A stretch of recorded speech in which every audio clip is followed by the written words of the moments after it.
He's around. Oh my goodness. Whoa. Is that the red light I see? The red light is on, folks. Oh, right. We are live. We live? Oh, man. Timer button. There What's we going are. on, people? Welcome to another episode of I'm Not Supposed to Be Here. I'm not supposed to be here. Whoa.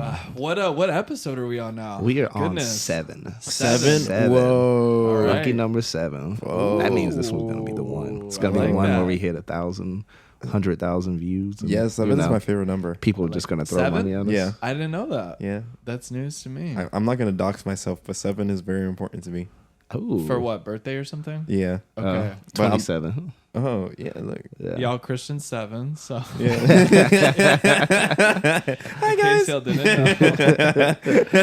know. I'm more of an even number guy, but Really? I feel you. Actually, that being said, my favorite number is 23. 23? So that doesn't particularly pan out for my That's interesting. even number preference. But, Yeah. But anyways, yeah, we're back, y'all. We're back. Can you believe it? I guess it's been maybe a good week or two Yeah. since our last Yeah. recording. I mean, well, they won't notice. Yeah, they and won't it's all notice. They going to won't get notice. posted. Yeah. Yeah, it was all going to be like grouped up. But Yeah. Back in the stew. we did live more life. Shout out Drake. Shout out Drake. Whoa. More life. Are you still on your Drake kick, or has it kind of panned out? I am a little bit on my Drake kick. I love his tone of voice when it Really? comes to like. I've been studying like how he does his tone of voice and how he does like his mixing a lot. It is very expansive. It's very crisp. You know what's interesting too is I just got back Shout out from 40. Texas. Shout out 40. I just got back from Texas and I was with my little cousin and he's 17. He's about to graduate his senior year. Woo! But I'm always just picking his brain, like seeing what's going on in the world of the youth, whatever. I mean, coming from a live report of that. And I'm like, yeah, like, what do you listen to? Like, we're just in the car and he's like, dude, I listen to Drake. He's like a lot of old Drake. And I'm like, oh, like my Drake. Like, yeah. And he's like flipping through and what was he listening to? I think it was like, oh goodness, what was like before Nothing Was the Same? Oh, I forget which one it was, but it was like literally when I was his age. Yeah, was it the October mixtapes? Hold on, I gotta bring it up because I don't know. I think it was a his lot names. of October's very own, and I think the project after. But anyways, I mean, with that, just like, I mean, it's just crazy that like generations have like been attuned to Drake and everything that he's put out, and he's still relevant, Still active, Still still kicking. active. Yeah, it's pretty remarkable. Yeah. But that Shout was out to Drake. that was I guess an interesting Also, little tidbit AI of my Drake. trip. AI Okay, Drake. that's right. Did he end up Somebody, suing? what if I didn't want to Yo. bring it up, but I was gonna say we did talk about it. We have to mention AI Drake. Yo, they violated with Yeah. AI Drake. I mean, wasn't the song a fucking hit? Like it took off. I mean, Was it? didn't it chart on the Billboard? We might be did. thinking about a different song because the, The one one with The I Weeknd? heard, Oh, the okay. one I heard, Oh. Somebody is- did him dirty. Yeah. Oh, man. Yeah, no. He's doing some questionable things in there, sus as the kids would say. Oh As no! the See, Ute. You know, But I mean, no. Did you hear the one with The Weeknd though? I don't think so. This is Oh, gonna with date Ghost this Rider. episode, but yeah, didn't he sued for that, right? that I do not. I think they sued because I was watching a daily episode that was it was a podcast. They were talking about it, and the labels were able to pull it off, not because it replicated like his voice from what I've heard and what I vaguely remember from the episode.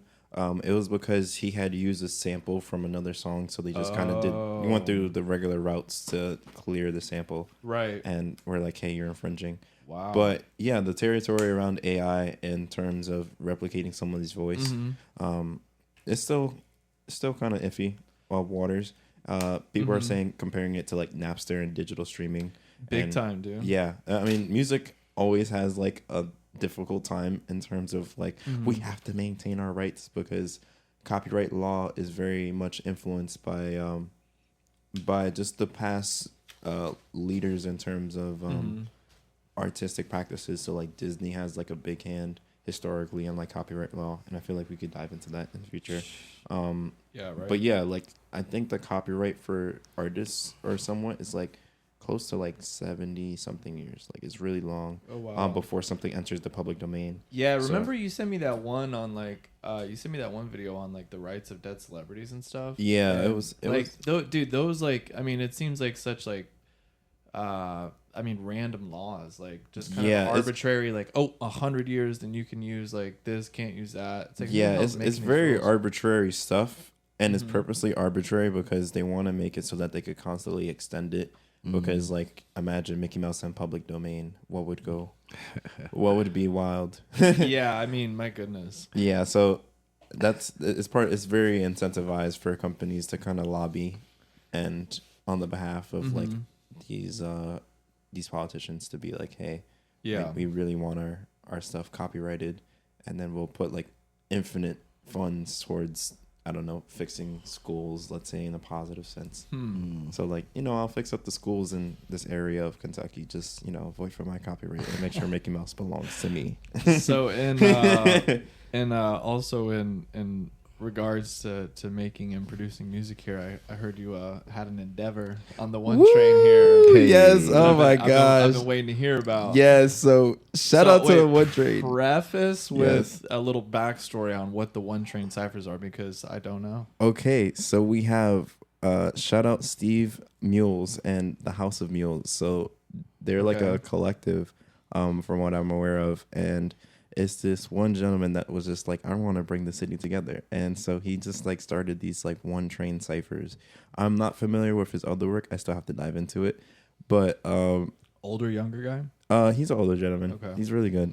He's really cool. I actually got some like fire emojis after like I posted my cipher on there. Hey. But I'm moving too fast. So so one train ciphers. Yes, so one train ciphers. So basically the premise is you have a bunch of people, they hop into one cart of like the one train. There's like a bajillion cameras, there's a bajillion people on the train. Wow. And you just like start ciphering and rapping, and they put on a beat where there's like Busta Rhymes, Nas, like any type of beat, and then it's just like, we're gonna record you and you're gonna be rapping. And it's just like, it's so quintessentially New York, because you have the iconography of the one train that has like the orangey seats. If you don't live in joints. if you don't live in New York, not every train looks like that. Like, it's just those trains are the older trains, so they just have them in service still. So like the 6, the 1, and a few other lines still use it. The B and the D sometimes. Yeah, the B and the D have like those older trains, but like the A, the 5, especially the A has like a new one. Dude, the A is new. I took it yesterday. I was like, what? Yeah, the A, because those tunnels are wider, but we'll get into that on a train episode. But yeah, so everybody piles into one car. Yeah, everybody piles into one car. Imagine that conductor. He's like, these fucking kids. That was so. You know, what's funny? I'm sure some are like very New York, and they're like, yo, I love this shit. This is why I come to work. It was so funny. True. They actually shut down the one. So this is the last one train cipher from what I'm aware of, because it was close to like 500 to 1,000 people being there. What? It was I think it's one of the largest ciphers that I've seen recorded. I'm not gonna lie. Was that because it was known as the last one? Yeah, I think so. I think just the way that they promoted it, it just reached so far out. And yeah, so imagine, it was so many people on the cart that they actually shut down the one train on 23rd Street. What? Yeah, I have to show you the label, but they were. So how many individuals are contributing to the freestyle? Oh, it was a lot of people. I don't even know the number of people who are freestyle. It was just like a fight just for everyone to, start rapping. Right. So the funny thing was, so the first cart, we didn't get on 238th Street because at the time 242nd Street was under construction because weekend service. Mm-hmm. So everybody met up at 238th. Everyone squeezed into the car all the way in the back.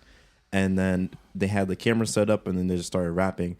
Then me and my friend were over on, I think, 207, so that we didn't miss the train, so that we didn't ride up to 238 and then have to wait in the back and try to squeeze in. Mm-hmm. So we got on 207, got to a couple carts over, and then just walked in between the carts to head over to the last cart that we could. And then the cart that everybody was in, everybody was squeezing in, so we pulled the next cart over. But then we had our own speakers, so we started our own freestyle cipher on the side for a little bit, just to pass the time. And then we made it to the main cipher room, and then we're over here like trying to squeeze in, trying to get into the cipher. We couldn't get in. We did get some cool footage, and then they just kicked us off at 23rd Street. They called the police. They called somebody. I won't say snitch, but they opted. It's pretty snitch activity. The ops came in and they were just like, "Hey, there's some disturbing service. I have to pull up the screenshot. It is so funny." Okay, so everybody piles into the last cart of the one train, Yes. presumably Saturday.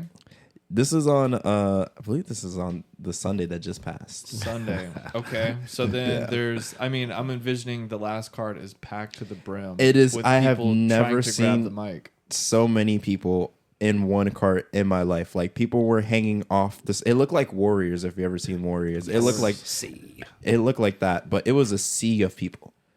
Okay. Wait, what? Yes. Describe to Where the is people this? what you're So- looking at. It looks like a giant like ballroom. Yeah, so honestly. this is when we got kicked off at 23rd Street, and we had to find a park to get everyone to continue the cipher because everybody was like, "We're still rapping, like we have to keep on going." So we ended up being on 23rd Street. We walked all the way to the High Line, and then this is underneath the portion of the High Line, and then we start rapping, and then we have this iconic shot right here.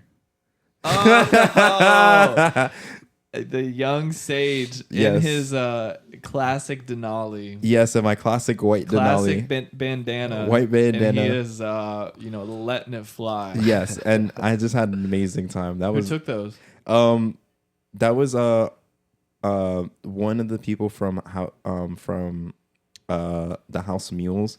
I believe her is at RFS Visuals. We'll definitely tag. So yeah, is in there the anywhere? I comments. mean, maybe we could put a link in descript for Yes. any video coverage of this cipher here. Yes, we will definitely spread the word. And were you totally freestyling, or was this like Yes, this was like, total like freestyles, like no Really? practice, like just whatever was on the top of the head was what was on top of the head and what came out. Wow. But Nice. yeah, like imagine this Oh, was wow. so packed. Like Yes, I've seen listeners, we're looking at a one train filled to the brim. I mean, people are standing on the seats, hopping over one another, all in search of the mic. yes, And, this was a the very beautiful beautiful MC. time. I will make it my effort to send these visuals and put them. Hopefully, we could put this one on the cover page because I did take that photo. So what were the reactions? Were there any like real potent moments of reactions from your bars? It was just a lot of fun. I had Be Like Water, My Friend, My Armament Day to Defend for Auto Critique. That one's from one of my verses. Okay. Be like water, my friend, my armament there to defend for auto critique, mistaking my cool demeanor for the visa, trying to swipe the credit from me. And I was just like, and then I flipped it during the cipher. I don't remember what I said afterwards. You were in a state. Yeah, I was in a state. It was just a flow state. It was just Wow. like they tried to cut me off like the Caesar, trying to see some like the Romans or something. I did some twist of words and twist of phrase, but I also had Shout my out friends. Twista. Yeah, I had some friends. Shout out Prince Inspiration. He was on the cipher. He's another coming artist. I want to have him on this podcast too. Lovely. Nice. Shout out Jules from the X. Another amazing artist. I work with him all the time. He's actually on one of my songs. Like a fucking locomotive. Yeah, like a loaded. So Lucas is a fan. he showed us this really sick verse by him. Where that was like a hook. Yeah. What did he say? Like something like Because when I'm moving, I'm like, ah, man, you put me on the spot. like a fucking Locomotive. Hey, Yes, hey. Yeah, I love yes. that song. Shit was hard. We listened to that at work. Yeah, that was amazing. That's Also, awesome. shout out Moody. She's a rapper as well, and we have Petty Wop who was on there. Amazing, Wop. yeah, amazing Yeah, I local saw her. rapper. I started following her. I was like, God. Yeah, damn. amazing. Really? That was my first time seeing her rap. Prince had seen her just from being around in like local shows and everything, but I had seen her in person. I was like, nah, she's a real thing. So, big shout outs to her and everybody else that was like just ciphering. Nick the Great was a great cipher artist too. We have Mez, who is like another writer, rapper who was just killing it. Like he's all over the cipher. Like he's the one that was just like, I have the cheese and tomatoes. Like it was, it was great. But Very yeah, this is lovely. not we have a topic this episode. What is the topic, Trent? So the topic is our first review for the Twilight Zone. What was the episode called? I always forget the name. And When the Sky Was Opened, And I When believe. the Sky Was Opened. Season it 1, sounds episode ominous. 15, It's if I'm not kinda- mistaken. And that episode is very much I'm not supposed to be here. If I'm not mistaken, I mean, that is our actual namesake of this podcast. Yes. Not supposed to be here. Yeah, which so- is a pretty huge pivotal moment kind of for all of us. Season 1, episode 15, correct me if I'm wrong. Yeah, I think there's somewhere over there. But for any listeners who would like to listen to it beforehand, I would suggest as you follow along on our review here. Oh, excuse me, and I'm incorrect. It's going to be season 1, episode 11, and When the Sky Opened. Yeah, Yes. When the Sky. You know what's crazy? What's up? Correct me. I hope listeners correct me if I'm wrong, but I did not hear the phrase "I'm not supposed to be here" specifically uttered by none of the characters. No, I don't think it's true. in there. No. There was like It was I feel like I'm very, not- very close. Like I was Yes, I was very You were waiting close. for it. I was I was waiting too. for it. I was just like looking for it in the episode. But even though we got our namesake from like partially from this episode, along with like a couple of other things, there was like no mention of this specific phrase, which I found so awesome. True. I guess that's a bit of a improvisation on our end then. Yeah, but I feel like the sentiment is like sprinkled throughout. Oh yeah, you Certain feel what's it. going on. Like you feel it. And he gets really close to saying it. I was like, wait. Yes, he got super close. So Trent, would So you maybe yeah, like to give let's us a let's synopsis? let's start off with the synopsis. So essentially, what the episode is about it's there are these three pilots that journey into space on what I believe is called the X-20.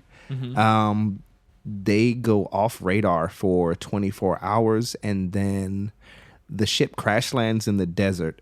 Two of the pilots have a few scrapes, and one of them actually has a broken leg, and he's he's in the hospital the whole time.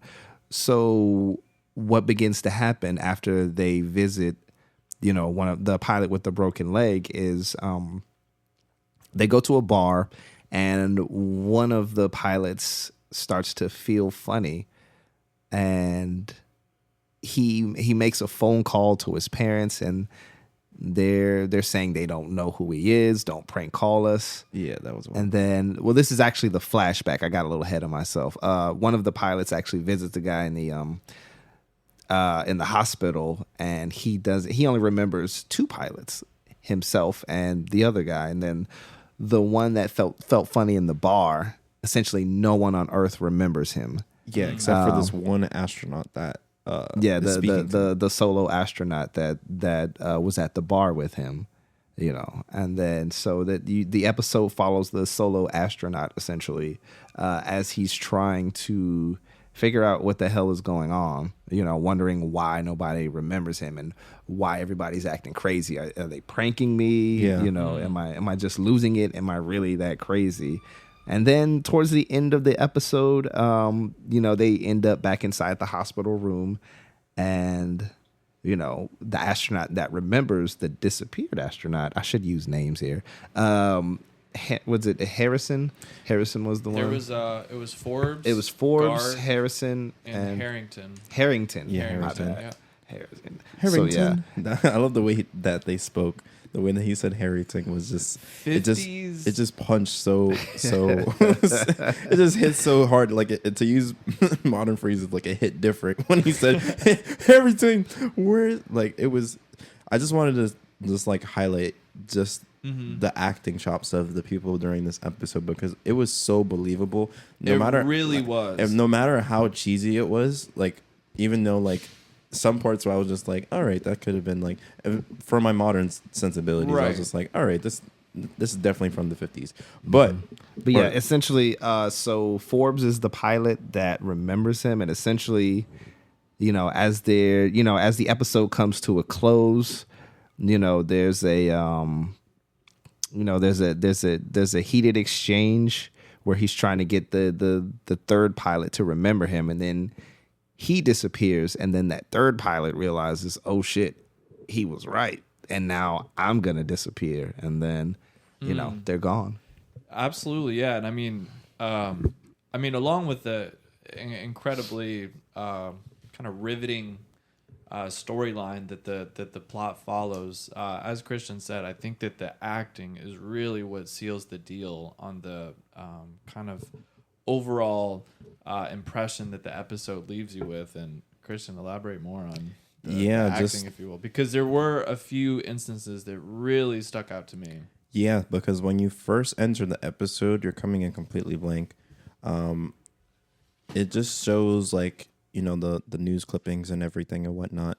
And then you're just introduced to this character in the most frantic state that I can remember a character starting off in from the Twilight episodes that I've seen. Like, I never seen a character so like frantic at the beginning. Right. Like, usually they kind of go down a path or something, or like they have a cool kind of sense of like, oh my gosh, like type of like panic and like existential like terror. But he just seemed like completely like just near the brink of like insanity before, and that was very well communicated. And it was very funny, like in contrast, because the other pilot's like, what are you even talking about? Like, he's just very chill about it. Yeah. He's like, don't even, what do you mean? Yeah. And also, I believe like the way that it was shot as well, definitely makes it so that you follow the stage directions of the actors, and they played it very, very well at the time, and it aged perfectly. Absolutely, yeah. I think there was I mean, there were just like a few mannerisms that really kind of stuck with me. I mean, the actor, his name escapes me, but the one who played Forbes, kind of like the lead in the episode. Yeah, very much carried the episode. He really did, yeah. And like there were a lot of like up close kind of like shots of his face, and just like the raw emotion that you could like see in his face was really outstanding, because I mean, as you said, you could kind of read in his eyes and the way just like his facial expressions were that he really was like experiencing that existential terror. And I think for whatever reason that kind of taps into like that fear that maybe we would all have, perhaps more so as a child, where it's like, what if I was just all alone, like, and I had nobody and nobody knew who I was. And I think that the actor, who played Forbes, I think he conveyed that really well, and I think that just kind of helped translate even more the fear that he was going through, or that one would go through, had they be in that situation. Yeah, it was. I felt that as we learned more about his circumstances, that you saw and felt the impending doom, because if it happened to the one, then you knew after some time having watched it, and like if you've seen inevitable. That it was inevitable, and he himself was coming to like grips with that. Right, while simultaneously kind of trying to like make sense of it or almost deny it, and trying to warn the other astronaut too, and trying to have at least one person believe him. But it was kind of too late by the other one. Time the other one believed him. You know, something that again to kind of give credit to their acting. There's like this stare that they have whenever like that moment kind of hit them. Yeah. The first gentleman, I believe that was Gart, I want to say. He whenever they're sitting in the bar, and then like this look just comes over his face, where it's just like, I mean, almost like a jaw drop, and like your face kind of sinks, and like your muscles relax, and like your eyes get wide, where it's just like you felt that, I mean, magnitude of whatever it was that he was going through, like it just hit him like a ton of bricks. And he knows that like that power that be is about to like strike down on him, and there's like not a single way that he can escape it, deny it, or become elusive to it. And again, as the episode progresses, then you kind of understand like what it is that they're up against, which is completely terrifying. But I don't know. I was also trying to like pin down like what exactly is it about. Real quick, did you say Gart was the one in the bar? I believe Gart was the first one that disappeared. No, Gart was the one bedridden. It was Harrington was the first one. Oh, yeah, Harrington. Okay. So okay. Before the viewers correct you. Yeah, before the viewers beat you up. But I'm sorry. Continue. But no, yeah, like what elements of the episode is it that are actually like so kind of like scary or just terrifying to the human being? Like what what is it about the elements of the episode that are so terrifying? Yeah. I think, two shots that really stuck with me was when, gosh, what's that guy's name? Forbes when his wife finds him and they have that exchange. And he's like, I know, Harrington's at the bar. And he goes back to the bar. And I believe he ends up in the little way that he goes back to telephone his bar. booth. Yep. And it's got that there's also a shot, I think, outside the bar that's like up high as well. But the one where he's in the phone booth and it's up high, it really conveys like this real sense of loneliness because he's like surrounded by darkness. And then the other scene that got me was when is it Gart, Gart is like when he realizes it's the end and he looks in the mirror and he like there's like this look of terror and then he's gone. Those scenes really really stuck with me.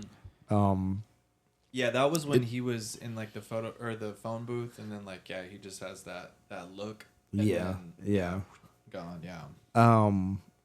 Yeah, I don't know. It really, I imagine, because this is one of the allegories I see with this is about death and accepting the end. It's like, we don't really know how we're going to react if we know it's coming. We spend a lot of our lives, trying to fight the inevitable. The living is like a constant grind to not die. If you don't eat, you're gonna die. If you don't eat healthy, you're gonna die faster. If you don't, work out, there's a chance that you're gonna, you could die faster. And it's all these things that we do. And yeah, I was gonna say like I had wrote some notes down, so I put the fear of being forgotten, or the fear of your experience being denied and called an illusion. So it was like him being Forbes believing that he was like essentially like we use the word gaslit now, but like but that's but like everyone that he spoke to like had no recollection of a person that he was just with. And it just felt like he himself was like losing his own sanity, which was like one fear that was being tapped into. And then later on in the episode, he comes to terms with the fact that he himself too may disappear. And he himself is like, starts questioning like, what if I'm not supposed to be here? I have like some theories. I want to hear some of your theories. Like, did they even make it out the crash in the first place? Yeah. It was an experimental vehicle. Maybe they were. Yeah, that's maybe the government was experimenting with making people disappear and making them be forgotten. Yeah, or or maybe like they crashed in the desert, and this is just like an expression of purgatory and them coming to terms with like being forgotten and being alone. I wrote down. That reminds me. You ever seen Jacob's Ladder? No, I've definitely heard of that, though. It's a really good movie. I don't want to spoil it, but it's a guy. Should he full-blown spoil it right now, Christian? I have never seen it. No, I'm going to hold back. I want y'all to see it. It's a really good watch. But essentially, a guy comes back from war, and he starts seeing stuff, and the world is just crazy after the war, and he feels like he's being followed and all these things. But the quote that it made me think of was, and if you're frightened of dying and you're holding on, you'll see devils tearing your life away. But if you've made your peace, then the devils are really angels freeing you from the earth. Wow. Whoa. And I don't know if they actually, I don't really know if they actually made their peace. Yeah, I feel like it felt like an unfinished business, which is kind of why I say like what, and like, I guess we could talk about like one of my theories in terms of like a framework of interpreting the episode, in the sense that like, what if like they died at the desert, and this is just their expression of just understanding that that they face death and that now they are no longer a part of like society as they see it, and they have to just come to terms with being forgotten. And I feel like most of them, they kind of just saw their impending doom and weren't able to handle it, and they kind of just left it unfinished. Yeah, that's a really It's like take on tortured it. souls. They're Yeah, it trying was to like tortured come to souls. grips with But them not actually being alive anymore. But yeah, I appreciate them using the desert because there is this old like believe it's like a play or not play but it's like an old text and it's like the story of Ozymandias and you hear it like often like talked about, but it's basically like this great king. He wanted to make an empire that was like lasting forever, but it just like a onlooker is just looking at just like destroyed like frameworks of like what seemed like a society. It's not even like it's like being eroded by the sands of time, and it's just like here lies Ozymandias, the greatest king on earth, and yet like all that he worked and like stood for had like no impact versus time. So like none of his works lasted the test of time, and it's kind of like, I guess it's like a comment on some of the themes of this episode in terms of like, what if I'm forgotten? Yeah, legacy. And your legacy just being completely erased. I find it like amazing that they use newspaper clippings. Like this is a celebration. Like hey, they returned, but it slowly kind of gets diminished, and as the episode goes on, so like as time goes on, it goes from like 3 to 2 to 1 to none, and that's kind of like the expression of the same with like Ozymandias in the sense that as time progressed, the influence and like the accomplishments of the past didn't stand the test of time, which is ironic because this episode actually stands the test of time. Very true. Yeah, that was something I was thinking of. I mean, as a side note, it's just that, like, I mean, that came out December 11th, 1959. And here we are somewhat 70 years later, 60s, I'm not good at math, years later. A lot of years later. I'll just say yeah, I mean, that's just, like, that's really incredible that we're still here talking about it. I was going to say, like, that is a bit ironic. The expression of, like, this topic is very... I like The Twilight Zone for this reason because it deals with stuff that's very core to being like a person, and I feel like when you deal with something so naturally and just get like a really like a cool little snapshot of just some of the worries with like some unanswered questions, because there's a lot of stuff to like ponder and everything in this one. You create something that's like really timeless. Yeah, absolutely. I mean, yeah, I think it tackles subjects that are timeless and have always kind of made man inquisitive to the nature of them, and I think they just encapsulate that perfectly with this episode. What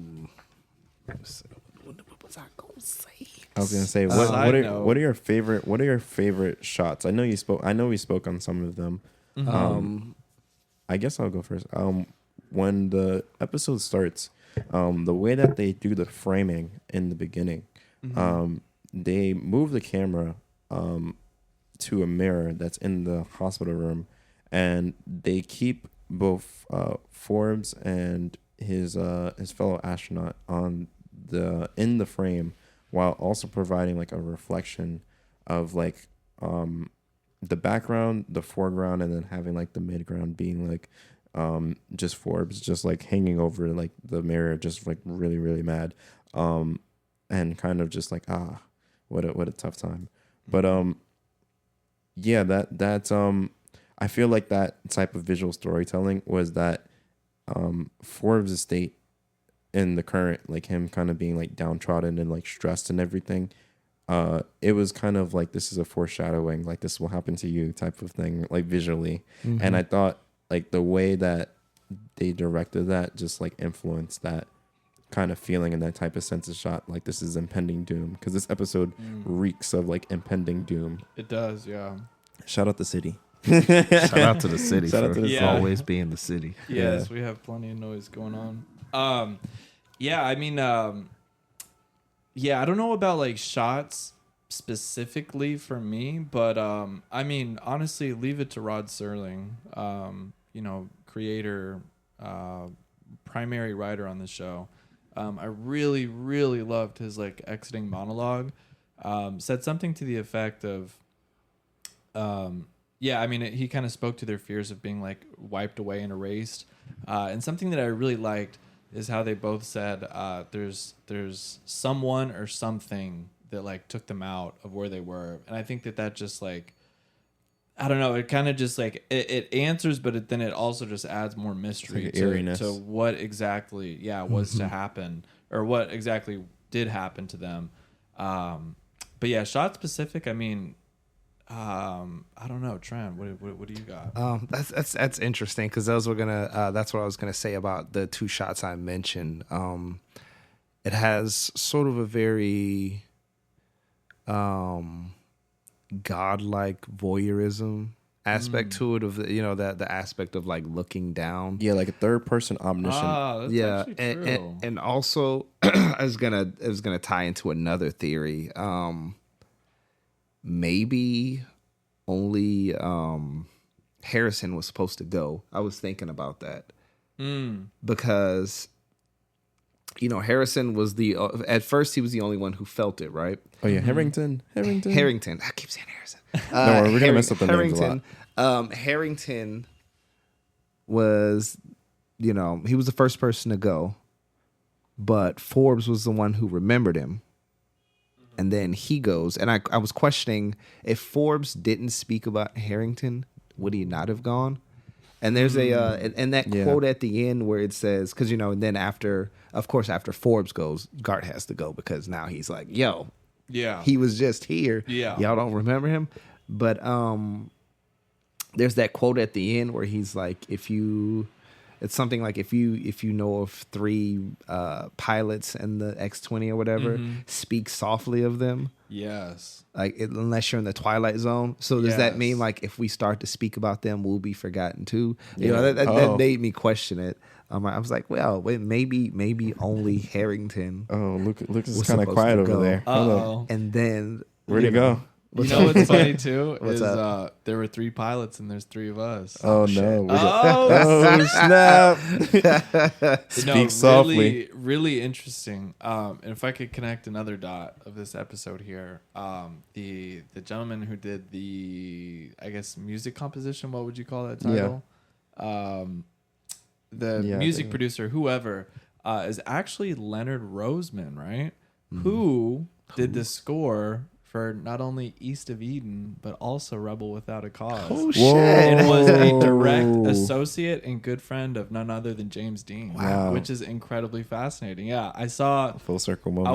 I was reading the wiki this morning, and I saw that he was the producer of the music, whatever. And I was like, oh my God, no way it's the same person. And sure enough, yeah, really interesting stuff. Yeah. What are your final takeaways in terms of how you felt watching the episode? And also the context in which you watched the episode. So I guess I'll go first, because I was watching this at my aunt's house, and I was like pieced out. Like my state of mind was like tired from finals week, so like I was somewhat engaged. It wasn't my favorite Twilight episode by any means. I have a personal favorite. Yeah, I hope we can review that one in the future. But yeah, but it did keep me hooked. The acting was really great. But yeah, I didn't, like, during the time, like, analytically, I could see the terror, but I didn't feel for the characters, and I don't know if that's, like, a thing.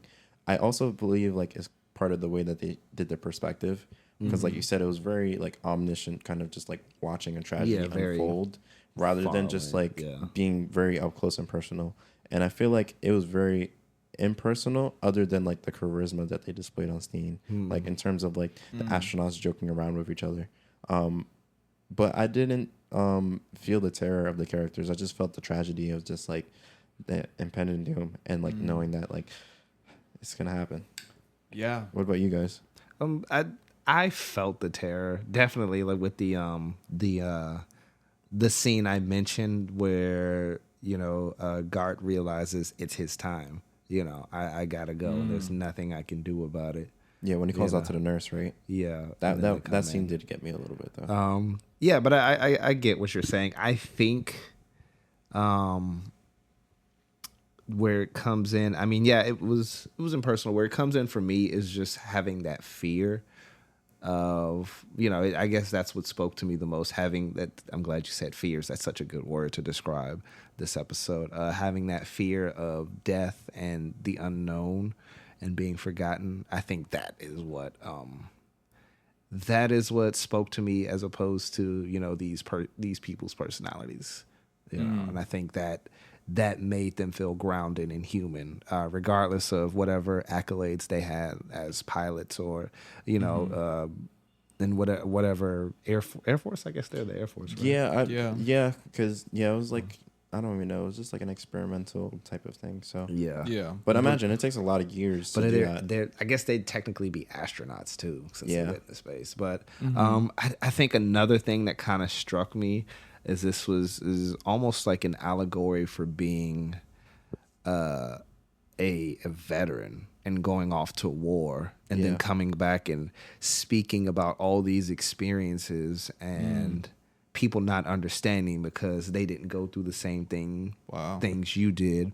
And then also being forgotten. Like so many, especially out here in New York, you see it a lot. So many homeless veterans just slipping through the cracks. And then also, and there's like a historical precedent for that too. Yeah, after like the 40s and the 60s and everything. A lot of the time, the big one. After the like World War II, this is like a lot of the ideas and everything that kind of fluctuate. So I could kind of see like where the writing comes in from that aspect, as this is like something that permeates throughout the series of just like the sense of grief and loss and like mystery and government experiments or like something going awry.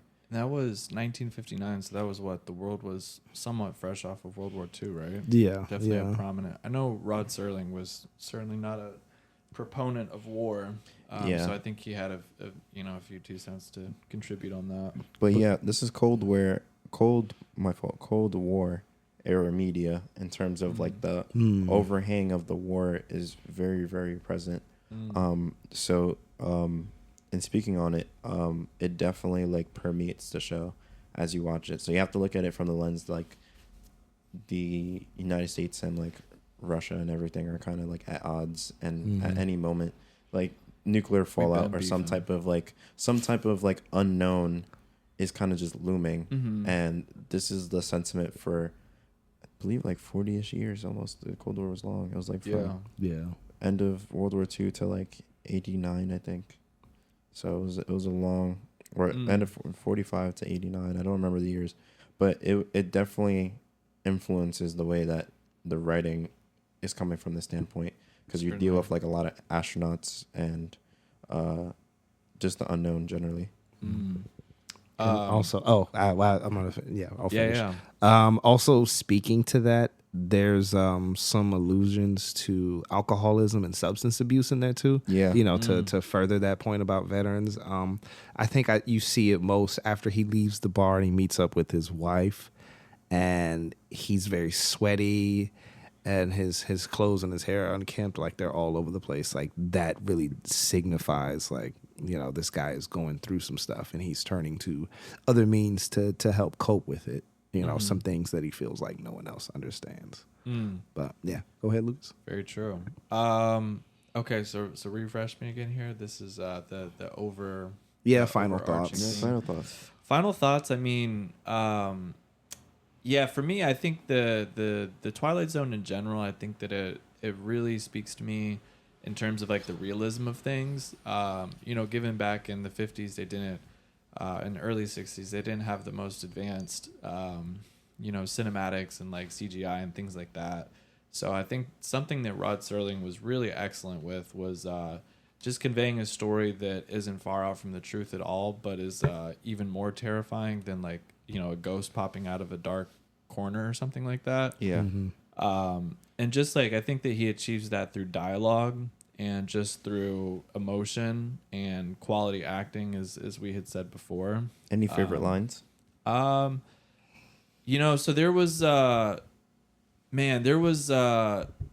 were a few parts. There was one line where, or not a line, but Forbes, the main guy, it was kind of when it settled on him, like the the magnitude and the gravity of the situation, and he was just like, "This is weird. Like this is really Yeah, that line stuck weird." with me And he's too. like kind of laughing, but like this is also like, you know, after he's been through such a like psychologically traumatic event, and just like how he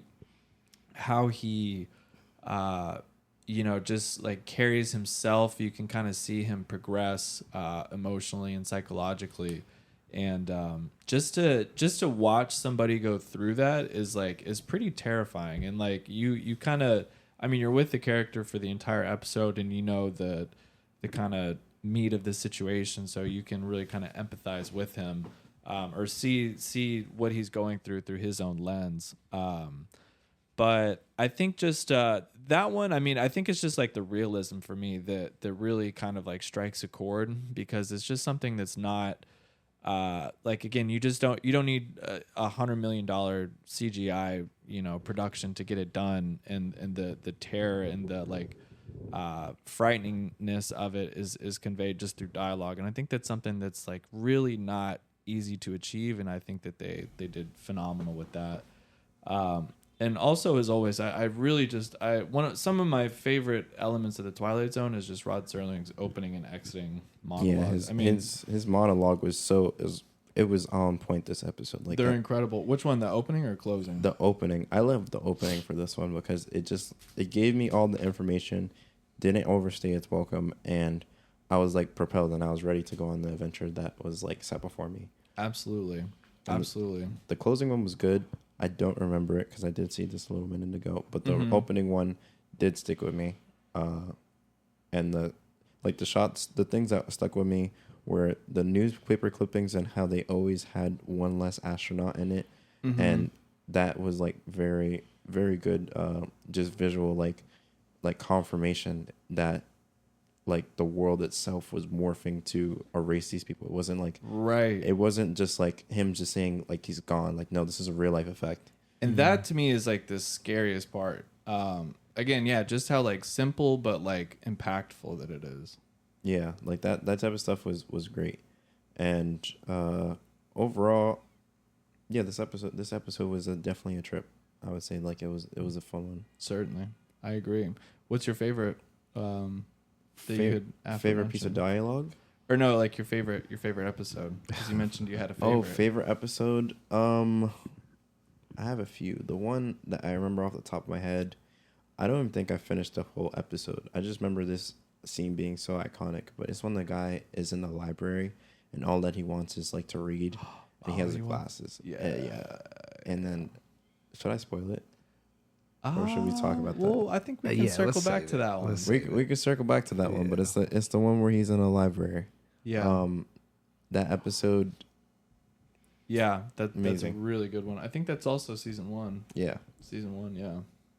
Yeah, Rod Serling, man, he was so great. He was like, I mean, yeah, he was trying to battle censorship like in the 50s and like going toe to toe with cable networks and really just trying to fight to put quality stuff out there that wasn't, you know, completely square as everything else was back in the day. Yeah, it's so crazy because it's funny that he named the show Twilight Zone because that's where his show pretty much existed. Like, it existed on like the spectrum of either being completely like erased itself, and I feel like that kind of feeds into his fears about creating the show in the first place. Absolutely. That kind of like Ozymandias, like I said before, created this big vast like empire or whatnot, and it kind of just was erased, and he was always on the verge of like having his work and his show being like canceled itself.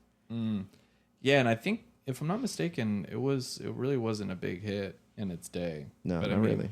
Dude, that thing is, I mean, just trying to look for the episode today, it's so like gate kept. Like it's very hard behind to find Amazon, behind Freevee, behind Paramount Plus. I'm like, wow, it's hard to get. It's definitely hard to get. It's one of those pieces of lost media. Well, it's the name itself, like the brand, is very like alive and well, and like the moments.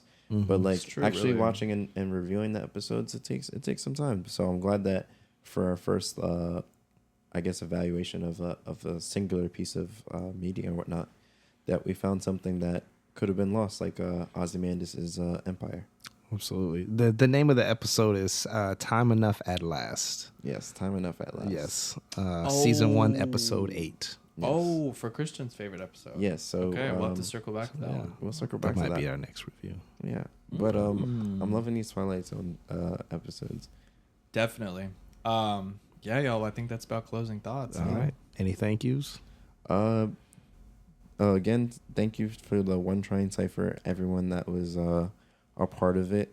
That I feel like that's gonna be cemented in New York history. I'm pretty proud of it. Wow, epic. Trent. Thank you to James Dean for the cameo. Yeah. Rod Sterling and all the creators who make work that is not only intellectually but emotionally challenging. You know, regardless of the times that they live in. When it's not always easy to create art that wasn't meant to keep people content. Yeah. Love, yeah. Yeah, for this one, I mean, I'll keep it short and sweet. Yeah, Rod Serling, huge. An incredible writer, an incredible director. Had a great work ethic. Yeah, created an incredible show that's really timeless. I mean, what else from back then ages that? Well, I mean, there's a handful of things, but Yeah. To I do love execute that it, era. to execute it so well, and it trying, as you said, like emotionally challenging stuff. That's not an easy feat. His legacy lives on, and he just gave us a great session of dialogue. So shout out Rod Serling. Also, shout out to this episode for giving us our namesake in part. Ooh, yeah. huge. Nice. Indeed. Nice. Yeah. All listeners, if you've made it this far, 100% go check that episode out. $2 on YouTube. It's free if you have Amazon. Yeah, freebie. I'll let you get it. But you got to watch the commercials, though. You got to watch it old school. You get like 60 seconds of commercials. Yeah, but I mean, shout out to everyone. I'm thankful for everyone that chooses to listen to this. Absolutely. Yeah. Absolutely. Is our road to 10 is well underway here. The Big Ten. The Big Ten. We'll explain the Big Ten on the final episode. That. All Yeah. right. This has been Trent. Something with. We didn't even introduce ourselves. They know us by now. Yeah, they know us by now. It's Eclectic Sage or Christian. Lucas Miguel Gustin, dox me, baby. This is I'm Not Supposed to Be Here, and thank you, folks. You've been a gorgeous, invisible audience.